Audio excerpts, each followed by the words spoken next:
The only option remaining for these 7.8 million females is that they either marry a man who already has a wife or become public property. You have just heard the most popular Islamic scholar on earth argue that millions of women face only two choices: share a husband or become what he calls public property. That exchange has circulated around the world. But the moment that actually shocked the audience came from someone else.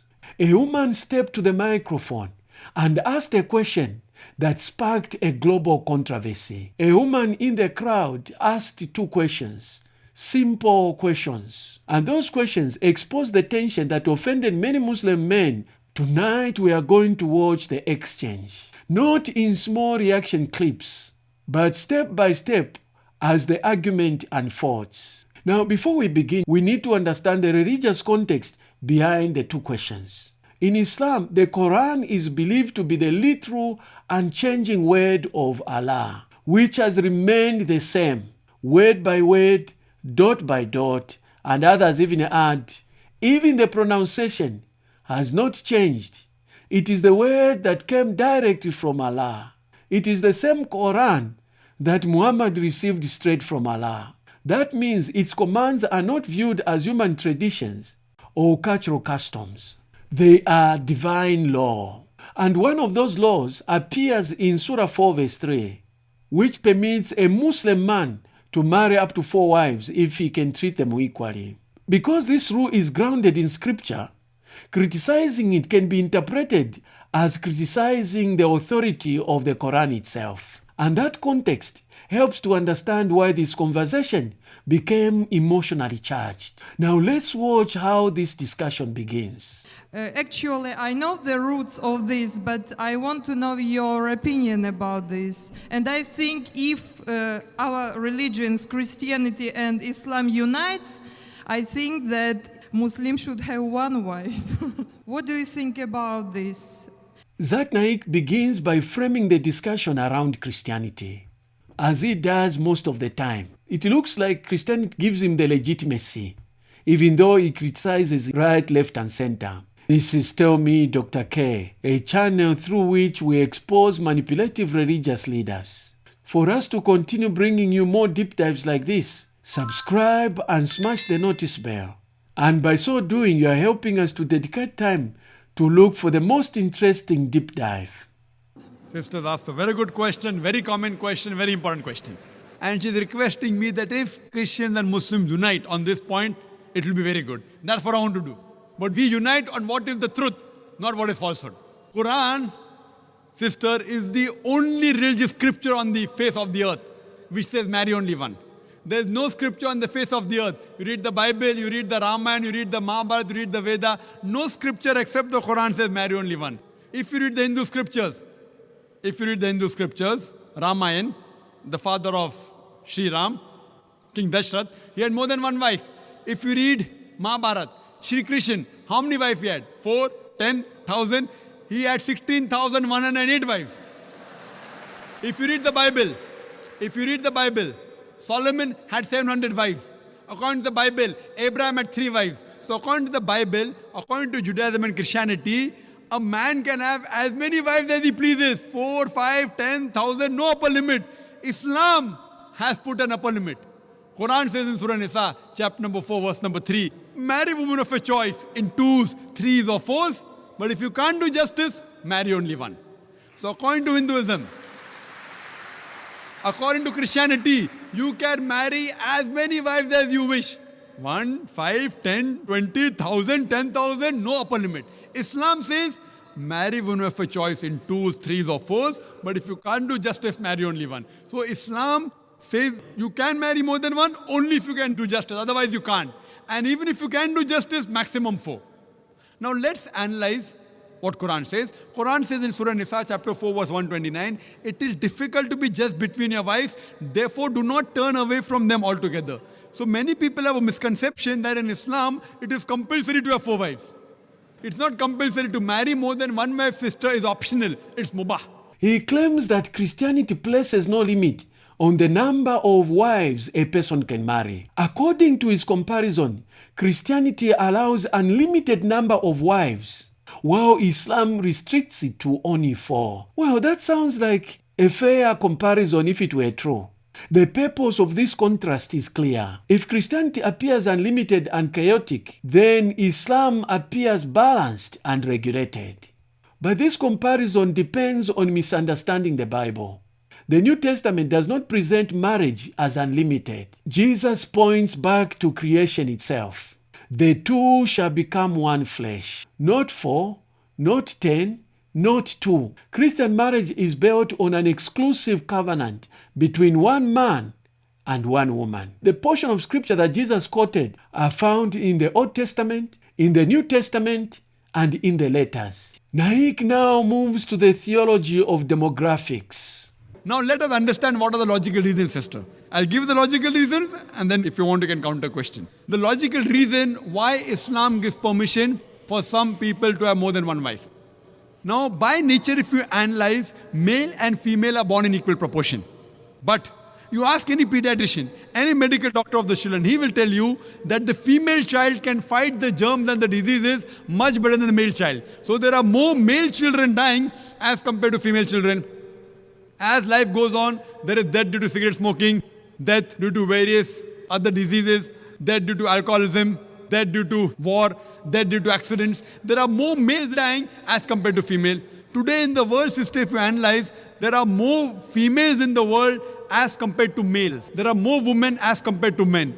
Except in a few third world countries like India, where I come from, the female population is less than the male population. It is because of female feticide and female infanticide. If you stop this evil practice of female feticide and female infanticide, even in India, the population of the females will outnumber the male population. Today, according to statistics, in New York alone, there are more than 1 million females more than males. In USA alone, there are 7.8 million females more than males. In Germany alone, there are 5 million females more than males. In UK alone, there are 4 million females more than males. In Russia alone, there are 9 million females more than males. And God alone knows how many millions of females are more than males throughout the world. Suppose I agree with you hypothetically that one man should marry only one woman. And if my sister happens to live in America, and if the market is saturated, or if your sister happens to live in America, and if the market is saturated, every man has found a woman for himself. Yet there will be 7.8 million females who will not find life partners. The only option remaining for these 7.8 million females is that they either marry a man who already has a wife or become public property. People will say, public property? Zakir, such a harsh word. It is the most sophisticated word I can use. I can't use a better word than that. You either marry a man who already has a wife or become public property. There's no third option. His argument is that women outnumber men across the world. If one man had only one wife, he says, millions of women might not find a husband. So polygamy is presented as a practical solution to a population imbalance. But notice what happens to the discussion of women in this framework. Women are no longer treated as individuals with dignity. They are described as surplus population, a demographic problem that needs to be absorbed into marriage structures. Marriage becomes a social management tool rather than a covenant relationship between two persons, a man and a woman. Let's watch the part of the question that sparked the controversy. I find it immoral and vulgar for a Muslim to have more than one wife. I said immoral because if a woman has more than one man, she is a bad woman. But if a man has more than one woman, it's okay, yeah? Here the woman raises a first challenge. She points out a double standard. If a woman has multiple partners, society condemns her. But if a man has multiple wives, the system considers it as acceptable. In fact, as a solution to the problem of women. Her observation exposes a tension. Why does the moral rule operate differently depending on whether a person is male or female? This question opens the door to a deeper issue. If demographic imbalance is justification for polygamy, shouldn't the same logic work in both directions? Now the woman asks the second question, and this one strikes direct at the logic of the system. If polygamy is justified by demographics, why should the rule only work in one direction? Thinking that in case if female population increases, and male population decreases, so female can have 2 or 3 husbands. It's the same logic. That's the logic behind Zakir Naik's explanation. Zakir Naik claims to be a man of logic and science. I'm a man of proof with references from your scripture. Okay. If population imbalance is the issue, then a symmetric solution would allow women to marry multiple husbands. Her question is simple, but it forces the argument to confront the principle of reciprocity. Why should one partner share while the other does not? That's a very good question. You have the hypothetical question. But Almighty God, who's our creator, He knows better than you and me. He's our creator. And the reason, because God has made the woman a stronger sex. She is medically more stronger than the man. You know that? I'm a medical doctor, sister. Medically, a woman can live for longer years than a man. We think the man is strong. Physically, man is strong. But medically, the woman is stronger. She lives longer. Her longevity, the average span of a woman is few years more than a man. There are less deaths in the pediatric age group. And regarding your main question, that Islam allows polygyny, a man to have more than one wife, but does not allow polyandry, that is a woman to have more than one husband. Why? The reason is that if a man has more than one wife, and if a child is born, you can easily identify who is the father and who is the mother. But if a woman has more than one husband, and if the child is born, you can identify the mother, but you can't identify the father.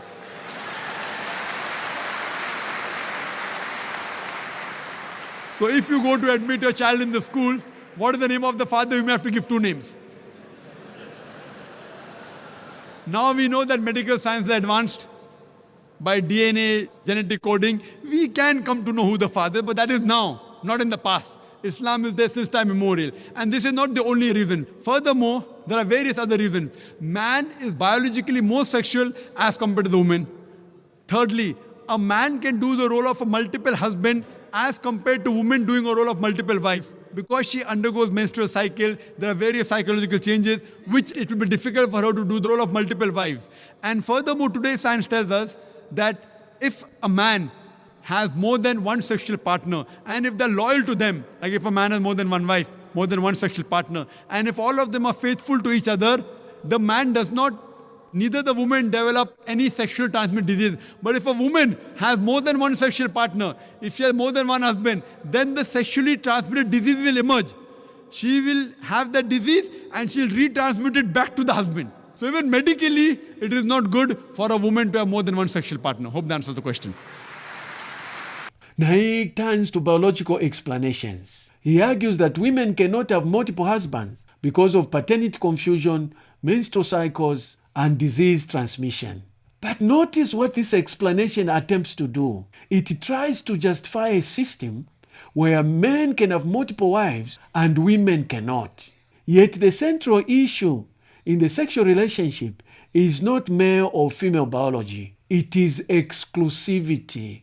Whenever relationships expand beyond exclusive partnership, risks increase. It is not a guarantee that because a man has multiple wives, he is faithful. In fact, in my experience, the most adulterous men are actually polygamous. In spite of having multiple wives, they still add other women, extramarital affairs. This is the very reason why Christianity applies the same rule both to men and women. Faithfulness within a single covenant relationship. Now we return to the moment that caused the backlash. When the woman called the practice immoral, she crossed an important boundary. Because for many Muslims, polygamy is not a mere social tradition. It is permitted by the Quran. So calling the practice immoral can sound like calling the command itself immoral. This is where the reaction was so strong. But a challenge forces a deeper question. If sharing a wife would be humiliating to a man, why should sharing a husband be acceptable for a woman? Our question exposes a tension between religious authority and moral reciprocity. And every worldview must eventually answer this question. If this discussion has intrigued you, kindly do me a favor. Like, subscribe, and smash the notice bell.